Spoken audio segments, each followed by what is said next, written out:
Okay, we're live. Welcome back to episode number 71 of Raise the Banner. This time I hit go live and it just immediately went live for some reason. But as usual, your three co-hosts, Matt Couture, Zach Brewitt, Benny Ballgame, and today we got from Gridiron Heroics, Zach McGlone. Zach, how you doing? Pretty good. Thanks for having me on. I appreciate it. Yeah. Let's just jump right into it. We got a shorter episode today. Patriots slam packed. We'll jump into a little bit of Red Sox later this week, but for the Patriots right now, I want to talk about today's kind of comments. We heard from Elliot Wolf a bit. We heard from Mike Vrabel. Ben, I know that we discussed it off the record about his comments, so I'll start with you. How are you feeling about what he said regarding free agency, the draft, and all that, and how things are flowing right now? I mean, nothing kind of stood out. Nothing was shocking. Similar verbiage you get from, whether it's a GM or a head coach that has insight and power within the front office and decision-making process.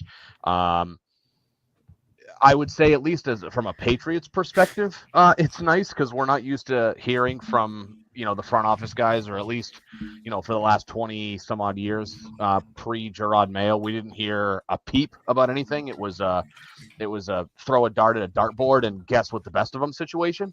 But, it's nice that it's a change. We see it from a lot of other teams about, we settle on our guy and, but this, that, and the other thing. I thought it was interesting because I know that Matt, you and I, and Zach, you too, we've kind of all speculated that, running back might be a sneaky need for this team. Obviously, they still got Stevenson and Gibson under contract for the next 3 and 2 years, respectively, for relatively team-friendly deals, but they kind of lack that next guy. That might be a sneaky need, and then Vrabel kind of came right out and said that, they do plan at drafting a running back at some point. So, those insights are pretty nice. I think, anyone's guess is as good as it gets. Until I see something different.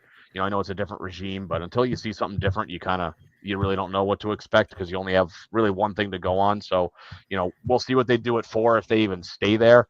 There's obviously some uncertainty in the top 3, so we'll see. But, it's nice to kind of get antsy. You're starting to have that draft talk where, 21, 23-ish days, 24-ish days out now. So, getting ramped up, ready to go. Yeah. Brewitt? Yeah, to me, it felt like they were setting the table for them to take Will Campbell if he's there. Right. It very much felt like both Vrabel and Elliot Wolf were hyping him up. Elliot Wolf said that he can play both guard and left tackle. We know Mike Vrabel loves his violent players, his maulers. He pretty much all but confirmed that's how he views Will Campbell, saying, he's from the SEC. Arm length doesn't really matter to him that much. Look at the film. He's playing against guys in the SEC who are going to be drafted. A lot of those players who get drafted, are going to go on to be stars in the NFL, like Abdul Carter, for example, obviously, and guys like that. So would I like to see them take maybe a more explosive player at a position of need like Abdul Carter and Travis Hunter? Yeah, of course, because those are obviously positions of need as well. But like I said, the answers that both of them gave kind of set the table for kind of prepping us for Will Campbell. And where there's smoke, there's fire. Kind of to Ben's point, a lot more visibility into how they're looking at things this year than in previous years. Obviously, Gerard Mayo was vocal about it, maybe a bit too vocal at times, and Bill was mute on all subjects. So it's good to kind of see if they're not going to give us an answer as to who they're taking, at least kind of the frame of mindset that they're looking at when evaluating players, whether it's in the first round, like Will Campbell, for example, like I said, or even guys that they already have on the roster right now, like Jalen Polk. I know Elliot Wolf got into that a little bit with, I believe it was either Mike Reese or Felger. I can't remember who it was, but yeah, I think, like I said, they're setting the table for us to be prepared for Will Campbell if he's there.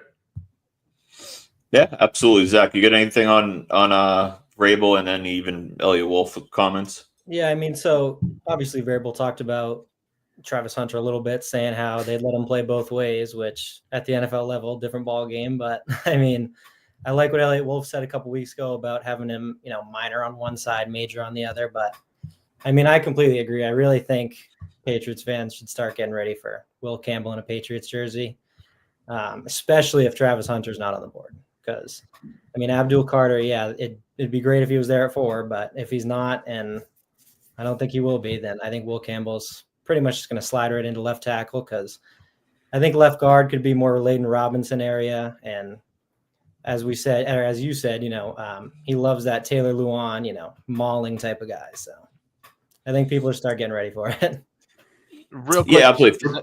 Zach, do you think so? Say it's Hunter.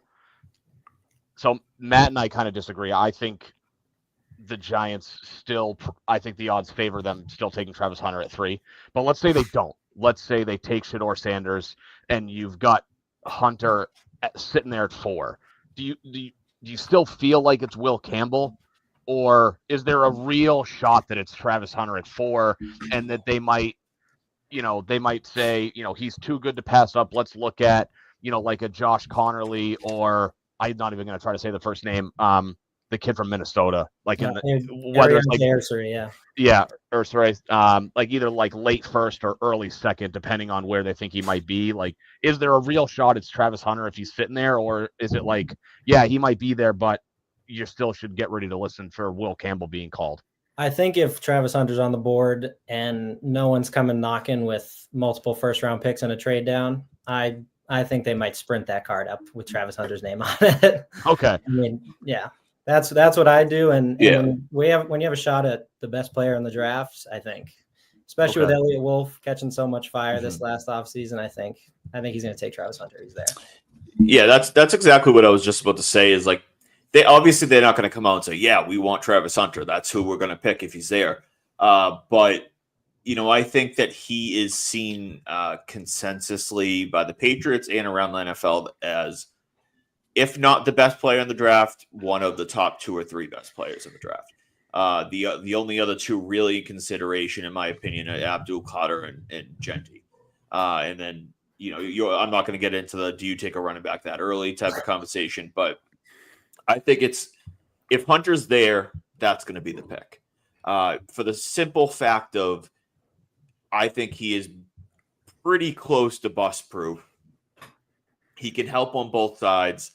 And more importantly, like, as much as left tackle is a major need for them, they can go with that pick and say, like, even for some reason, if Hunter busted, if he sucked or whatever, they could, like, the pressure to hit on him goes down because he's just kind of that consensus pick. Like, it's the obvious pick.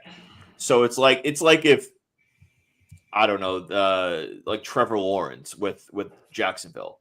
No one blames Jacksonville for taking Trevor Lawrence because, like, he was just so overwhelmingly the consensus QB1 in the first pick and stuff like that. So no one's like looking at them like, oh, they made a terrible decision, even though he's clearly not lived up to that, 101 generational talent conversation. So that's part of it, I think. Not that Vrabel, I think, is afraid to take a risk and stuff like that. But if Hunter's there, it's going to be Hunter. I'm extremely confident in that. And then if not, I think Vrabel prefers to move back. But the question is, if Hunter's not there, what are the offers really going to look like?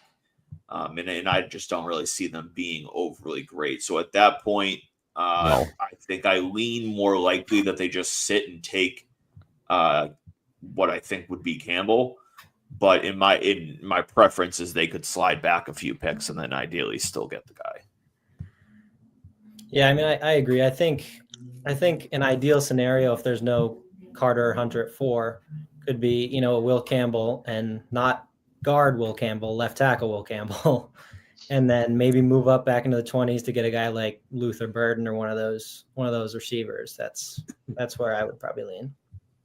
Yeah, and I mean, it's good. I was gonna say, if you can get, and I don't know how enamored they'll be by him, but the Jets need help at wide receiver.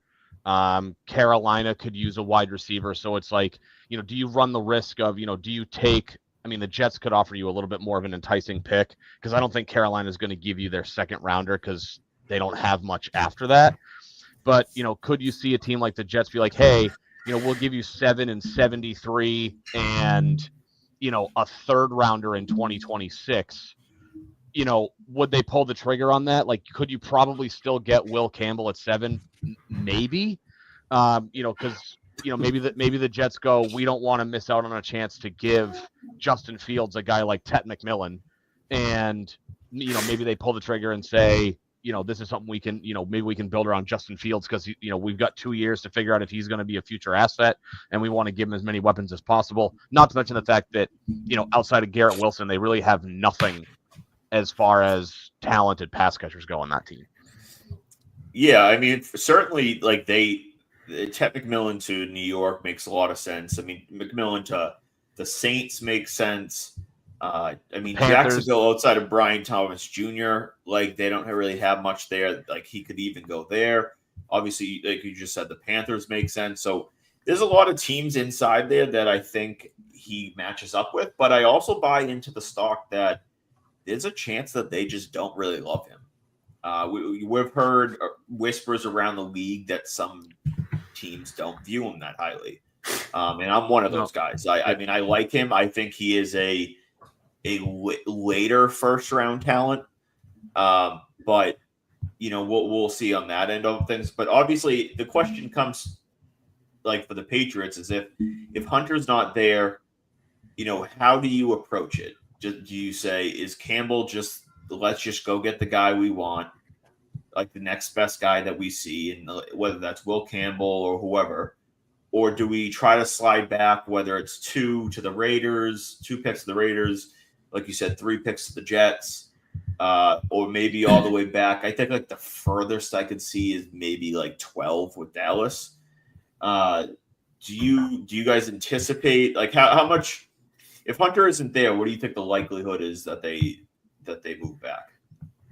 I don't view it very high at all. I think, I know Vrabel said they're open to trading back. I think everybody says that, especially as you get closer to the draft, just trying to see what's out there and try to maximize all the offers you get. But I think from the start of the offseason, right, they've been saying we're taking the best player available. There's too many holes to kind of try to get cute, whatever. But I think if both Carter and Hunter are gone, I think the best player that they view who would be available is Will Campbell. And I know I'm harping on the Will Campbell thing today, but I think that's just where they're leaning.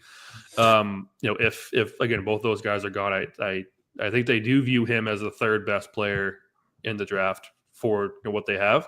And as you said, man, I don't think that they're going to get all that enticing of offers to move back, especially if you're going to get, like let's use the Jets example, as an example, are we going to give any assets to the Jets to move up and to move forward? I have a hard time doing that. I would have a hard time seeing Elliott Wolf and Mike Vrabel being okay with the interdivision trade, especially if they're rivals. I know it's not as deep of a ridiculry anymore. It's also the factor that with the Jets, that if Hunter's not there, the Jets could be moving up for Shedeur Sanders. I know they obviously they brought in Fields, but I've seen a lot of whispers that they really like Sanders. So like I've been a big vocal guy of like basically under any circumstance you don't give your division rival a chance to find that franchise guy, and that's despite 100%. The fact that like I'm not a big Sanders believer. Yeah, I agree. And you would run that risk. Obviously, if the Jets are looking to move up, the question goes, well, the Jets have, they're drafting the top 10 for a reason. They have multiple needs at multiple spots. So that would be a wild card. I hadn't even thought about the idea of them trading up to draft Shedeur Sanders, with the idea that they view him as a future franchise type guy and would be willing, but maybe, they want to groom him a little bit because, as we all know, if the Jets draft you in the first round, it probably is not a good thing. They have a tendency to ruin quarterbacks, and have for a long, long time. I certainly wouldn't want to go there. They just certainly haven't quite figured out how to draft and develop a young, talented quarterback yet. With that said, maybe they're willing to be like, hey, like we're going to sit and groom you behind Fields. Hadn't even thought about that as a potential option, but yeah, you're right. You don't, if you have any inkling that they're calling because they want to draft a quarterback, you look, even though I think Drake May is the real deal and they have the guy, the last thing you want to do is give a division rival a quarterback that can elevate a team and make it more difficult for you to win a division. Yeah, I mean, it's good. So, I mean, I agree. I think if they're sitting there at 4 and Carter and Hunter are gone, I mean, in a draft like this, when there's 2, blue chip prospects, everybody wants to move down, but it takes 2 to make a trade. And I think Mike Vrabel's really the type of guy to be like, yeah, screw it. I'm taking my guy. I don't care if I get more assets. Well, so the problem is, like, the factor is even if Hunter's gone, which, I've said to you, Ben, I think there's a 50-50 chance right now whether the Giants take Sanders or Hunter or whatever. If Hunter's not there, I think there will still be offers. But the question comes is like, is it worth sliding back to, let's say, 8?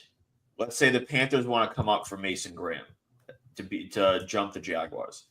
If they're just offering like a 3rd round pick, is it worth sliding back to 8 at that point, or does the value, the consensus value of what it takes to move up historically from 8 to 4, it would not be there, is what I'm saying. You're not going to get 8 to 4 for, in many circumstances, could be like a 1st round pick you get. That's not going to happen, especially if Hunter's not there. And I think that's why, I mean, when it comes to this draft, like, since you're not going to get a lot in a trade down anyways, I think that's why Vrabel will be more apt to just take his guy right there. Yeah. Now, if Hunter is available, what, let's say, because I think if Hunter's available for you at 4, the phones are going to be ringing. I think outside of QB, he is as valuable in a trade back that you can get. So if you're a team like, I don't know, I could see a team like Chicago. Like, I could see Ben Johnson looking at Travis Hunter and thinking about the things that he could do with him. And Chicago comes in and they have 39 and 41. So they have 2 higher 2nd round picks. What does it take for you to move back to something like 10 with Hunter sitting on the board? I mean, I think I wouldn't move down that many spots for anything less than a future 1st. I mean, that's like that many spots in the 1st round's a lot. I know it's a down draft, but I wouldn't even 2 1st round picks maybe. But first, it's got to be a future 1st in there. What if they offered 39 and 41 with 10? I mean, I'd consider it, especially in a draft like this. However, I mean, I'd rather have more capital in next year's draft than I would in this year's draft. Yeah, fair enough. Yeah, I mean, having 4 picks in the top 40 or 41 is very intriguing. Yeah, especially where those where that like. They're not really a high 2nd round pick because of the way the tiebreaker works, but like those 3 mid 2nd round picks would look awfully juicy, especially if, say they slide back, because you could probably get, I don't know if Campbell would be sitting there at 10. I don't think it's impossible, but he probably isn't there. So it's like, do you think that a guy, and Matt and I were talking about this earlier today, like, do you think a guy like Membu could possibly slide over and play left tackle? Is he athletic enough to make that switch? That's, above my pay grade. But maybe you look at a guy like, hey, Josh Simmons's medicals checked out and his upside is just through the roof. And you can get a guy like a Josh Simmons at a 10. And then, there were reports that came out a couple days ago, Matt, correct me if I'm wrong, that there's a view that the run on wide receivers starts roughly around 18 to 20 is kind of when people are starting to look at teams that might be looking at a first round wide receiver. Maybe if somebody falls, the only guy that's off the board is Tet McMillan and you get into the 20s and Golden, Egbuka, and Burden are all sitting there. Like, maybe you utilize a future asset and one of those mid-second round picks, and you come up from 38 or whatever, right? You trade 38, 39, or 41 with a future asset. And it's like, we can also identify and get a stud wide receiver. I mean, I know I'm dreaming here. We can. Yeah. Well, no, that's the conversation of trading back, right? So like, let's just say hypothetically they got 39 and 41 with Chicago's pick. Now you have what, 30, 38, 39, and 41. Is that correct? Yeah. Yeah. If you, in that scenario, you would have 38, 39, and 41. You have the firepower to move up. I mean, really, does a team in the teens really want to move down that far? Maybe not, but you have the firepower to get all the way up there. If you dangle two top four, if you dangle 38 and 39 to Seattle for 18, value wise, that's fair. Like, that's fair for them. Yeah. And so that's the battle back and forth, I think, that they'll have to play, even if Hunter's on the board, where they say, like you said, if they love Josh Simmons, right? Let's say they love Josh Simmons, and there's not going to be someone that has more trusted insight on Josh Simmons than Mike Vrabel. He's obviously really close with Day there in Ohio State, and he'll give it to Vrabel kind of straight. So if you love Simmons, you can get Simmons at 10, and then you're looking at, Matthew Golden or Buka, which is another Ohio State guy, and you say, I can get up into the 18 to 22 range and take one of them, does that equate to Travis Hunter? So it's like, I mean, if I asked you right now, would you rather Travis Hunter or Josh Simmons and Egbuka? Who are you taking? I'd still probably take Travis Hunter. I'd think about it. I'd be tempted to do that. Yeah. However, the only thing that concerns me with Josh Simmons is, he tore his patellar tendon. Same thing Cole Strange did. Cole Strange missed a whole year. Like, if I'm spending the 10th pick on Josh Simmons, I want him to play like week 1. Yeah, I think he'll be ready week 1. But even like, you can substitute Simmons for like Membu, if you like, hypothetically, or like, even, I don't know, like any guy in the top 10. Like, let's throw out the need of position wise. Like, I'm a huge Delon Walker fan from Georgia. Is like his position a huge need? I mean, edge rusher is a need. So if it was a Jelon Walker in a Egbuka, are you sitting there saying, would you rather Travis Hunter over them two? Whoever it would be at 10. Yeah. I mean, I'd have to really consider it. That's why, I mean, they make the big bucks. They got to consider stuff like this. I mean, if I'm sitting there and I can get arguably the best player in the draft, Travis Hunter, or franchise left tackle, and a guy like Luther Burden, who is probably one of my favorite players in the draft, that's very enticing. Especially where I think that I feel, and I don't know if you want to call it draft pick fatigue, I feel like nobody's talking about Luther Burden, at least not in the mainstream. Like, not nowadays. Like, turn the clocks back a year ago, and they were talking about him being a potential top 5 pick, depending on how the draft board shook out. And now it's like, he's a guy that just, I don't know how I feel about him. Like, I look at his tape, I really like what I see. There seems to be some off-field concerns, character concerns about him. From what I've read, some people say they're real, some people say they're bullshit. I think it might have been Daniel Jeremiah that said that everyone he spoke to called it bullshit. Personally, I have Matthew Golden as my wide receiver 1.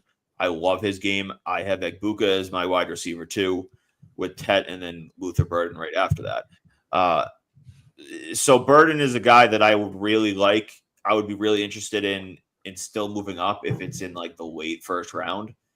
But I don't know how I would feel if like they moved up and walked away with like a Simmons in a Burden type of thing versus a Simmons in a like a Egbuka.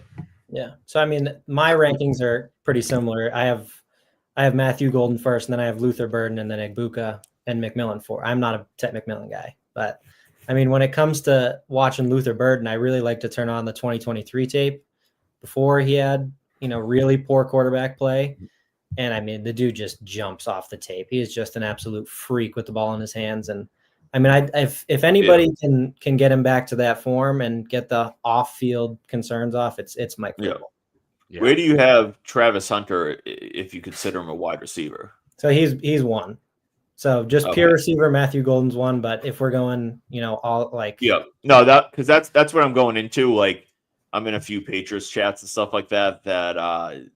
There's like some Tech McMillan truthers and then some Tech McMillan like haters, and it's one of those situations which it makes me look like a hater. Like I don't hate the guy. I think that he is a intriguing talent.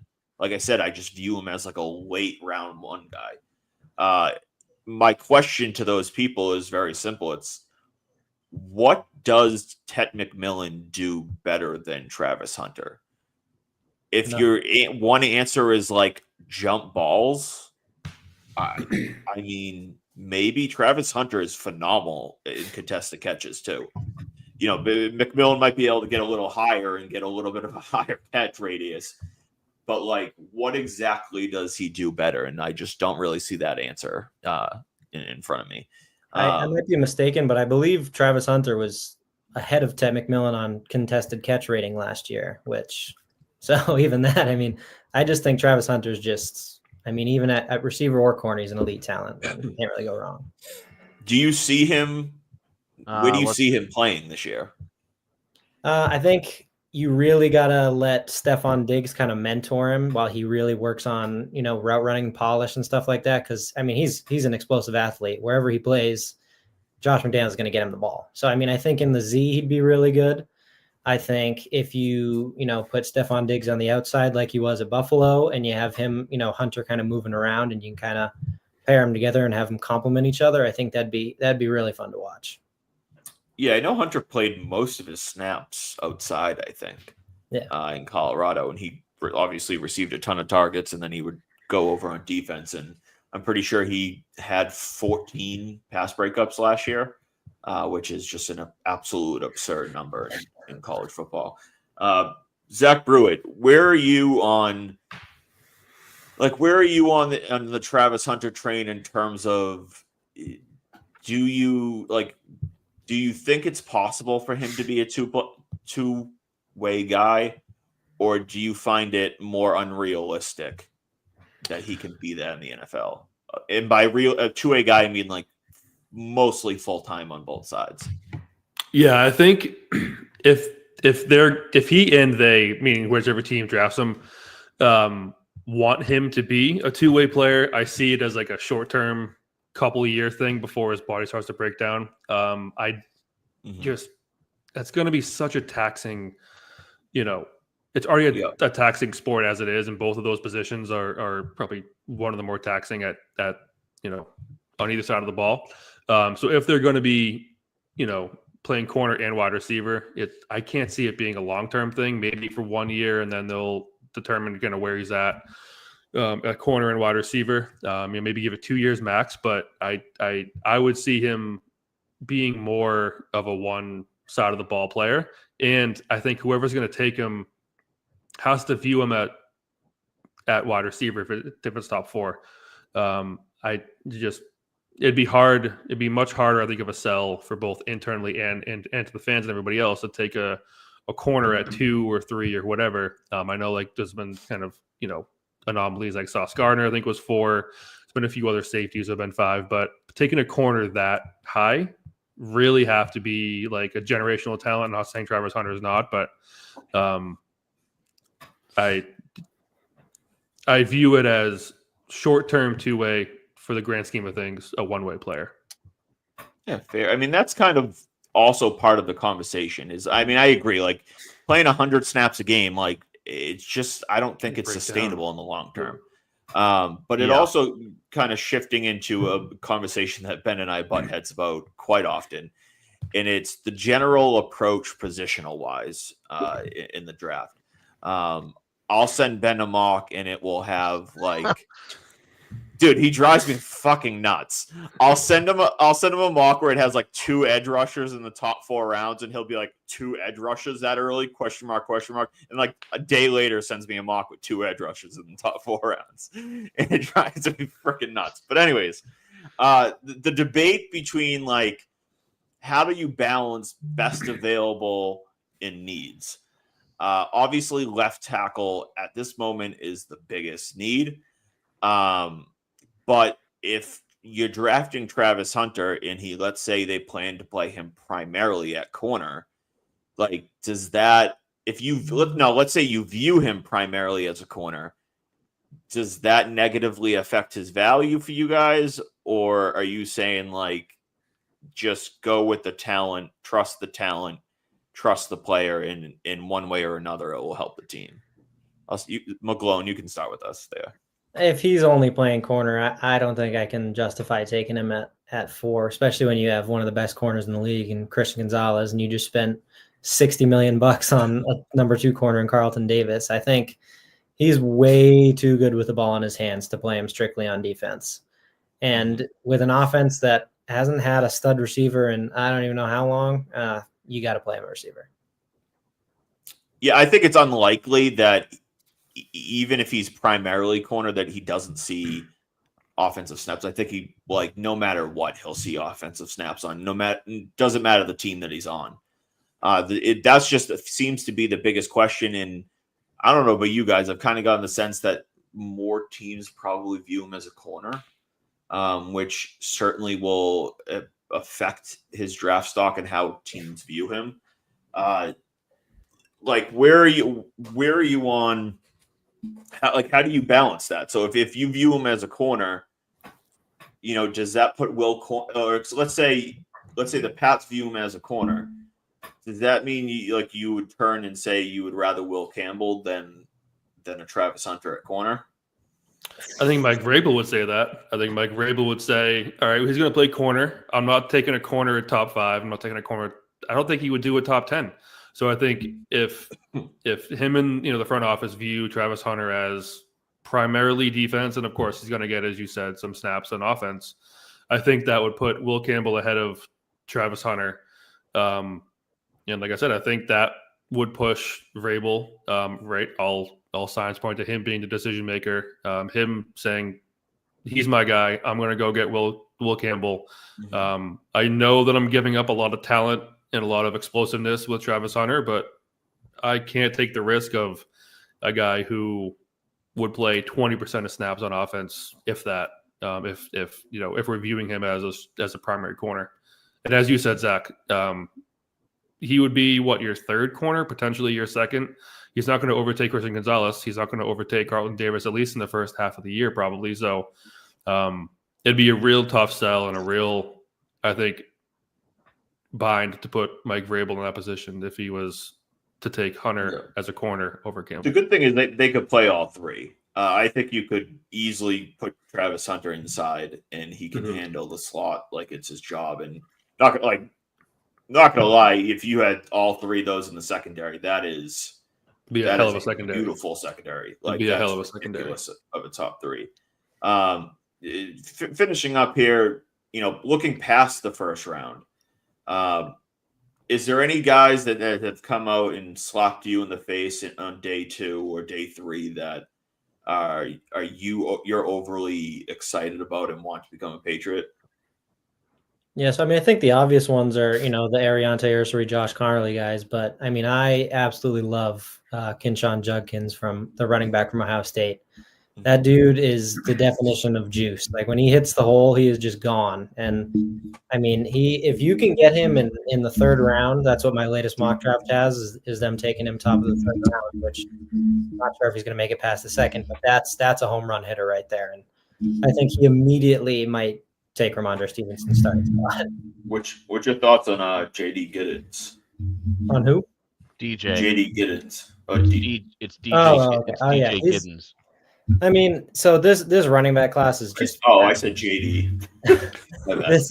This running back class is just absolutely ridiculous. You can like, that guy's a freak too. You can just go through the list and there's 10 guys you can just write in freak next to the name. So, you don't have to use that high of a pick on running back, but I think Judkins is that type of player that uses a high pick like that. I think after first round, like, running back becomes acceptable at any spot. The thing is if you use a 2nd round pick on a running back, I think it's a little bit more pressure of they better hit type of approach to it. Ben, who you got as any day 2 or day 3 guys that you love? So, a couple of guys that I would say pre-free agency I really liked. I was a big Cody Simon. I liked him, linebacker out of Ohio State, but clearly they will probably not be taking a linebacker in this draft after what they did in free agency. He was a guy I kind of liked, like 4th, 5th round if you could get him there. Depending on how the draft falls out, if say they miss on a wide receiver, they can't figure out a way to trade back up into that like 2nd, 3rd of the 1st round, and there's no wide receiver available sitting there at 38.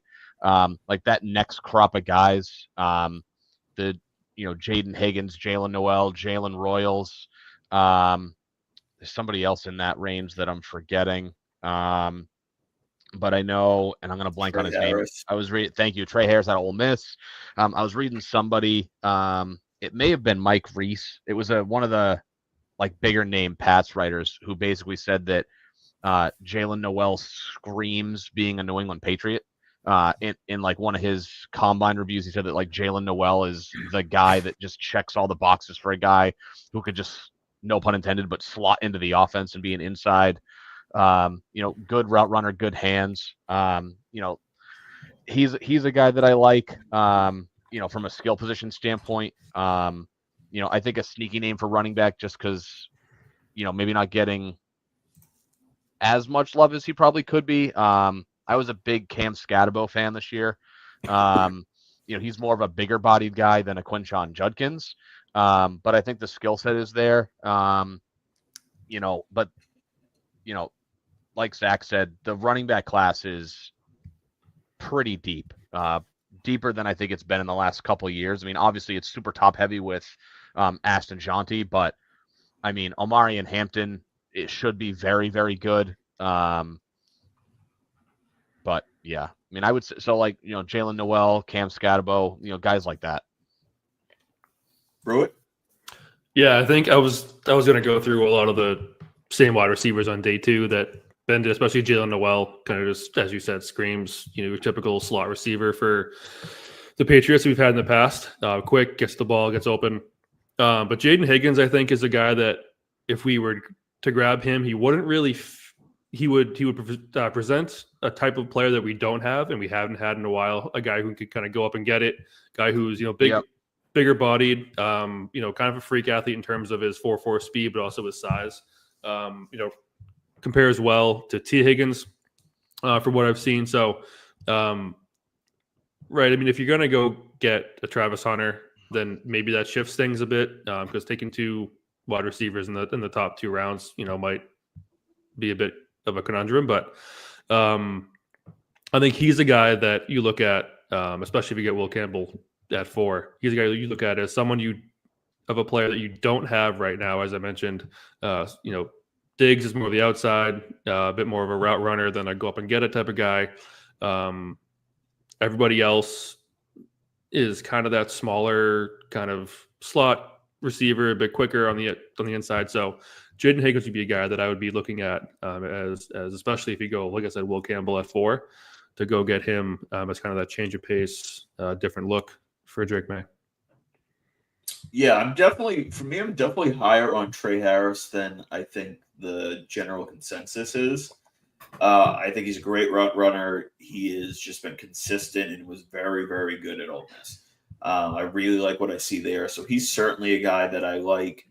Do I like him at 38? Nah, I don't know, but I don't know if he also falls to the early 3rd. A guy like I mentioned, DJ Giddens, I love his game. I absolutely love his game. I think he has really good vision. He's a really good athlete. He's got good speed. He's patient at the line of scrimmage. And he's a guy that you can get probably somewhere between that 77 pick and that 10 something, 104 or something, 6 that they own. LaQuint Allen is a running back that's going to go on day 3. He had 60 receptions this past year at Syracuse. I think he's a pretty consistent all-around back as well. It's a lot for a college. That's a lot for a college running back.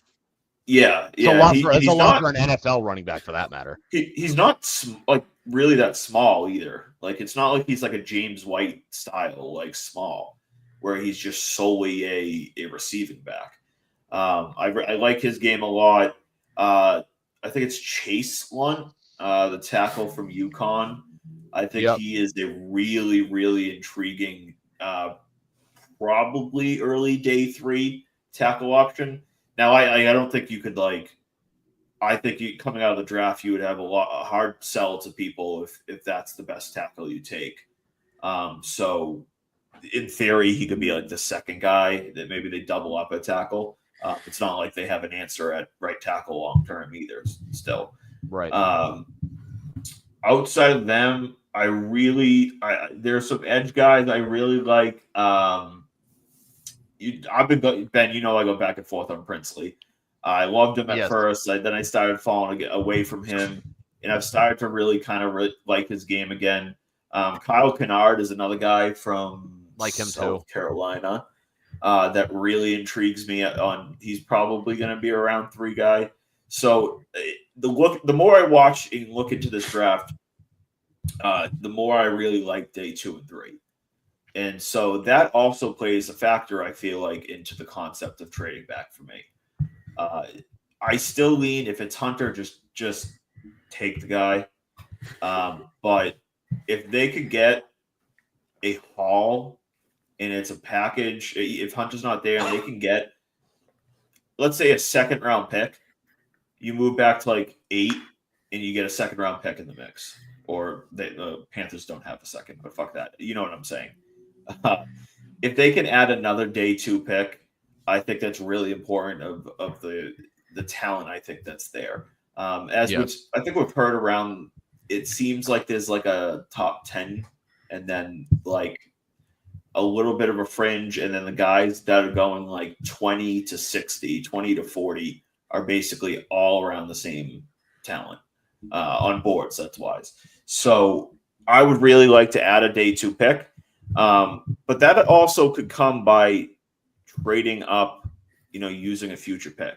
So that shouldn't be ruled out. That shouldn't be the only way that they could add a second round pick or a third round pick. They could always take Hunter and then move up from 69 to into the 50s to get a guy that they love. That's my biggest thing about this draft. I feel is they just don't dick around. Go get the guys you want. It's kind of that simple for me. Yeah, I'd like to see some aggression. Yeah, don't be stupid, but be that team that identifies talent and is willing to, even if there's a little bit of an overpay, right? Our team's going to look at it and say, they get Will Campbell at 4. And say they trade up from 38 and with a future second round pick and get themselves into the 20s because a guy like a Matthew Golden or a Luther Burden are still sitting there. And if Drake May's sitting in the pocket, no one's touching him, and he's throwing dimes to Luther Burden 17 games a season, even in the fall. No one's going to be like, oh yeah, man, we really wish we'd have that second round pick in 2026. If they hit on those guys, now granted, glass half full, glass half empty. If in the future, if that pick might happen, if they identify a wide receiver and he sucks, which tends to be more where they fall in line with wide receivers. But I'd like to see some aggression where they say, hey, we've identified the guy at this position. We think he's a top available player, and we need him, and we didn't mess around. We paid a premium to move up and get him, and he's going to be a keystone piece of this team for the next, 5 to 10 years. Yeah, the hope is that with Mike Vrabel here, they'll be much more aggressive in the draft, especially after we saw him be aggressive in free agency. Right, Milton Williams was all but out the door and into Carolina, and then he said, "No, you're our guy. We're going to overpay a little bit for you and bring you in here." And Milton Williams basically said that. He's like, no, I was out the door. And then they came back and said, you're our guy. You prioritize me. So I prioritize them. where Elliott Wolf didn't do that last year, right? He could have had Ladd McConkey. He traded back, got Jalen Polk, tried to get a little cute. So the hope is that I with hate when Mike people say Vrabel, that.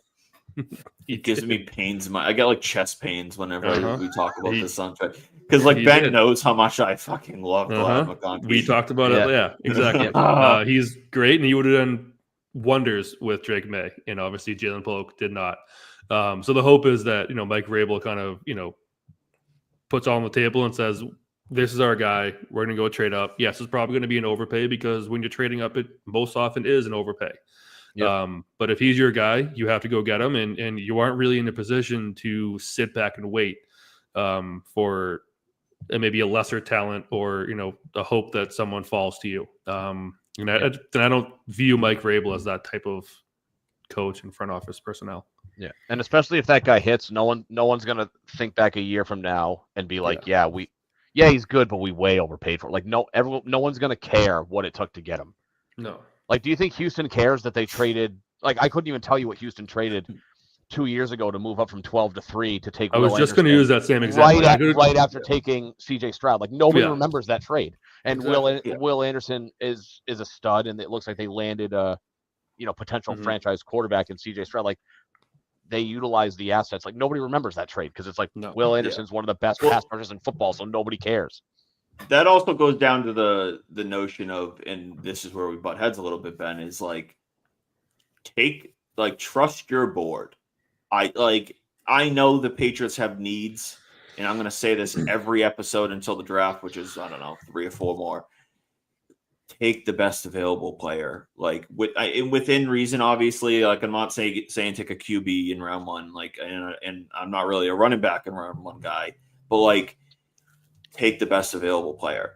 You know what I mean? Like, I'll put out a mock and it's, like Benjamin Morris in the corner from Notre Dame in round 2. And they're like, oh, we don't need a cornerback. Blah, blah, blah, blah, blah.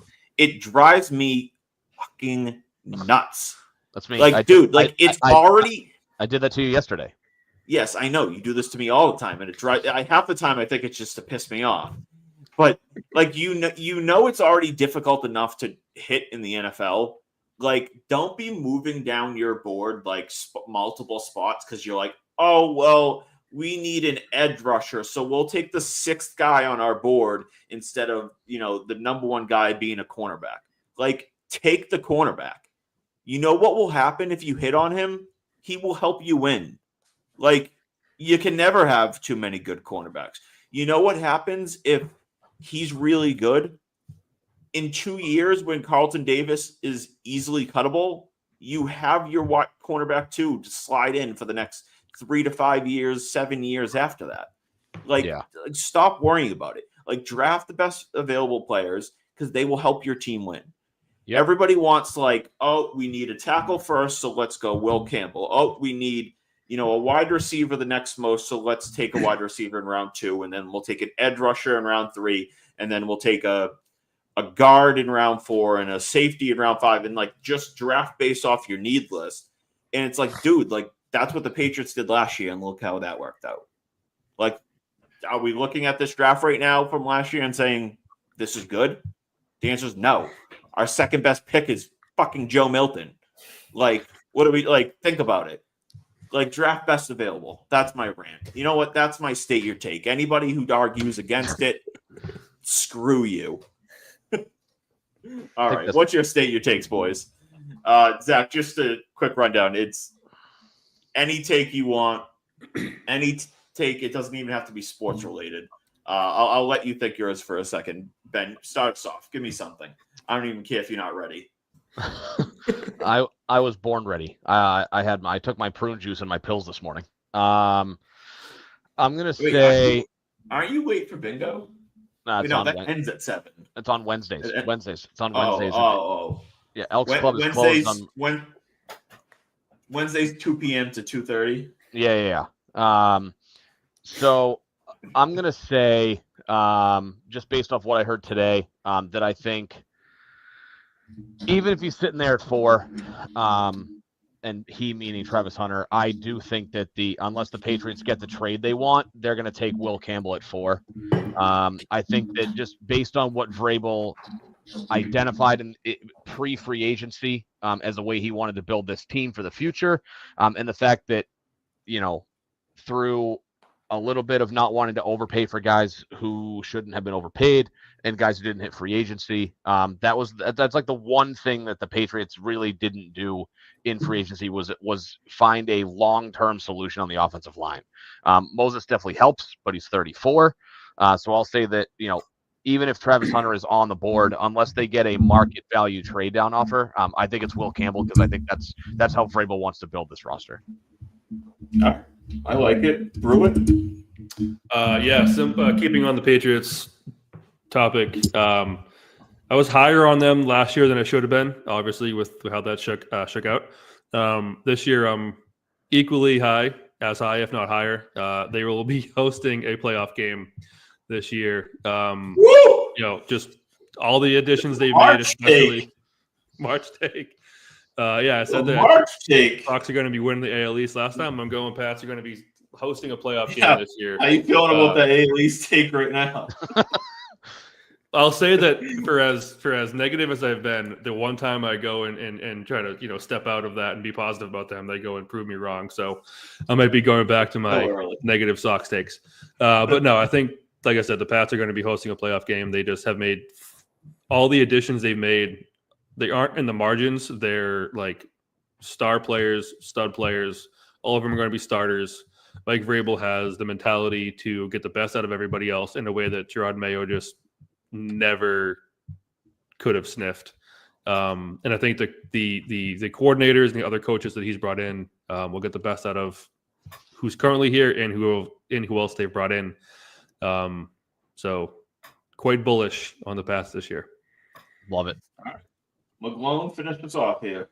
I do not care how long Will Campbell's arms are. I have not cared since September. I do not care now, especially since all the crazy stuff coming out about the combine measurements being wrong and all this weird stuff. And, Field Yates reported down from the pro day that an NFL scout did his arm measurement and they were 33. I mean, he played in the SEC against NFL edge rushers as a true freshman and has played there ever since. So I do not care how long his arms are. You mean to say 3/4 of an inch makes a huge difference? Like, no. Seriously. Hey. 3/4 of an inch matters. Something. No. I agree for the most part. Like, I've been a little hesitant on Campbell, but like, it's the ultimate, like, do you trust the film? Do you trust the tape? Or are you going to, like, stare at measurements and say, that is really what's going to push me off on a guy?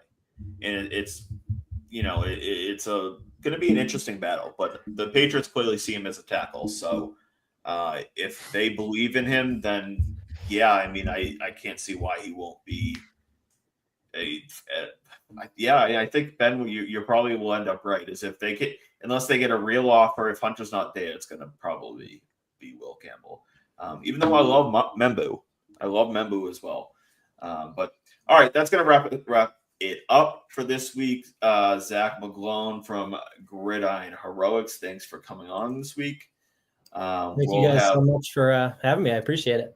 Of course. Yeah, we'll have plenty of more Patriots talk. Obviously, with the draft about a little over 3 weeks away. The NFL season's obviously the best, but like draft season, especially when your team sucks, it's definitely a 1B. Definitely. Yeah, it's the bittersweet part of like your team sucking is like draft talk and stuff like that. For a guy like me, I love talking like that. And it makes me able to piss Ben off in the chat very easily. So, all right, that's gonna do it for this week. We'll be back maybe later this week, but if not, on Monday, Cerrone Battle is joining us from 98.5. So we'll be back. Raise the banner. Thanks for listening, and good night.